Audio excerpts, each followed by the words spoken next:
The doorbell rang before Aisha could even wipe the tears off her cheeks. She froze, her heart pounding as if it wanted to escape her chest. She had never expected anyone to hear that voice message, especially not him. Yet the familiar, deep voice from the other side of the door made her knees weaken. "Aisha, it's me. Can we talk?" Just 20 minutes earlier, Aisha had been standing in the tiny, dimly lit room she called home. The stress of the day had overwhelmed her. After juggling work, her studies, and taking care of her younger brother, she had recorded a voice message meant for her best friend, pouring her heart out about how exhausted, lonely, and invisible she felt. She had broken down midway, whispering how she wished someone would just see her, truly see her. But instead of sending it to her friend, she sent it to the CEO of her company, Zayan Malik, a man so powerful, polished and distant that even speaking to him during meetings made everyone straighten up. The moment she realized the mistake, she had panicked, deleting, apologizing, typing and deleting messages again.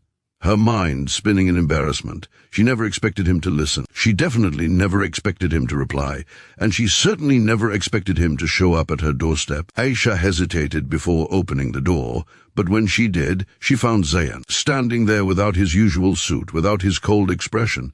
Instead, he looked human, concerned, almost gentle. "Aisha," he said softly, "I heard your message, every word." Her cheeks burned with shame. "Sir, I'm so sorry. It wasn't meant for you. Please forget it. I don't want to cause any trouble." You didn't," he interrupted. "You didn't cause trouble. You gave me honesty. Something I rarely hear." She blinked, confused. "CEOs didn't talk like that." He continued, "I know you think no one notices you, but I have. You're one of the few employees who works hard without seeking attention. And hearing that message, I realized how much you've been carrying alone." Aisha didn't trust her voice enough to speak. A sudden wave of emotion welled in her chest, anger, relief, confusion, fear all tangled together. "Sir, why are you here?" she finally managed. "Because no one should feel that unseen," he replied, "and because no leader should be so out of touch that he doesn't notice when someone on his team is struggling." He asked if he could come inside. Aisha hesitated but stepped aside, letting him in. Her room was small, clean, but clearly worn. A single bed for her and her brother, a narrow table, and a shelf full of textbooks. Zayan looked around and something shifted in his eyes. "Your brother is sleeping?" he asked softly. "Yes," Aisha said, nodding. "I don't want him to wake up." He lowered his voice. "I want to help you. Not out of pity, but because your message reminded me of something who I used to be before I became this." He gestured vaguely, referring to the intimidating CEO persona everyone feared. Aisha exhaled shakily. "I don't want charity." "It's not charity," he said firmly. "It's understanding, and maybe a second chance for both of us to be better humans." Aisha sat down slowly, her hands trembling. She finally told him the truth, how she worked 2 shifts to support her brother after their parents passed away, how she studied late at night to earn a better position in the company, how she never complained because complaining didn't feed anyone. Zayan listened, really listened.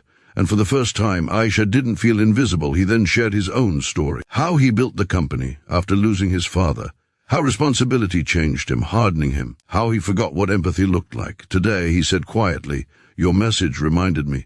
Aisha's eyes softened. She didn't expect his vulnerability. She didn't expect anything from him at all.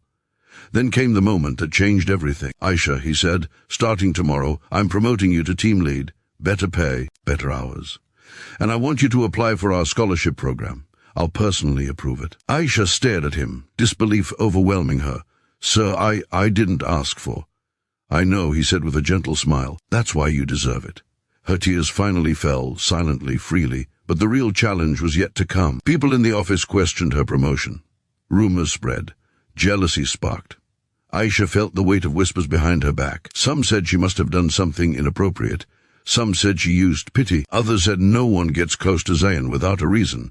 For a moment, she thought of quitting. But when Zayan found her sitting alone on the rooftop, fighting tears again, he shook his head. "Do not let insecure people define your worth," he told her. "You earned this. Work hard. Prove them wrong, not for me, but for yourself."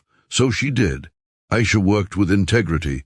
She handled her team with kindness. She balanced work and studies, even on the days she wanted to collapse. Slowly, the office began to respect her. They saw her strength, her compassion, her dedication. And one evening, months later, as they stood together in the quiet lobby, Zion said something that made her heart stop. That wrong number message, he murmured, was the best mistake that ever happened. Aisha smiled soft, shy, but full of the confidence she had earned. Maybe some mistakes bring you to the right people, she said. He stepped closer, a warmth in his eyes she had never seen before. To the right future, he corrected gently. Their story didn't begin with perfection. It began with tears, a mistake, and the courage to be seen. But it grew into something deeper, a reminder that sometimes the world hears your silent pain and sends help to your door.